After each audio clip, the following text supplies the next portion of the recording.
Tagago. Isang mapagpalang araw sa lahat. Ako nga pala si Siki Juris Pinaraha, ang tagapag-ulat sa Kabanata 54 ng No Limit Angel.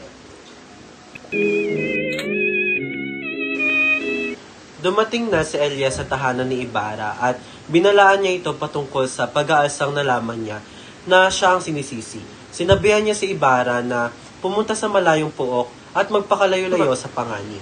Ang sagot naman ni Ibarra sa sinabi ni Elias ay, saan siya pupunta dahil sila ni Maria Clara ay nararapat na magkita ng gabing iyon. Ang sabi naman ni Elias ay, sa malayong lugar at magpakalayo-layo lang sa panganib. Sinabi naman ni Elias kay Ibarra na sunugin lahat ni Ibarra ang mga kasulatan na makakasira sa pagkatao niya. Habang sila ay naghahanap ng mga sulat at nagsusunog, ay napahinto si Elias sa isang sulat.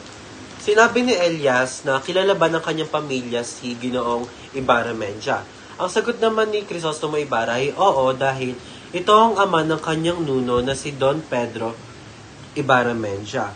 Ngayon, sinabi rin ni Ibarra na doon galing ang kanyang apelido na Ibarra dahil pinaikli lamang ito mula sa Ibarra Mendia dahil masyadong mahaba.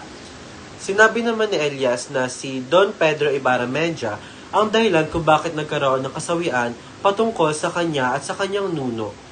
Itinakbo ni Elias ang sisidlan ng mga sandata, ngunit ilang saglit lamang ay nabitawan niya ang balaraw na kinuha at nilisan ng bahay. At doon nagtatapos ang Kabanata 54 mula sa No Limit Angel na isinulat ni Jose Rizal.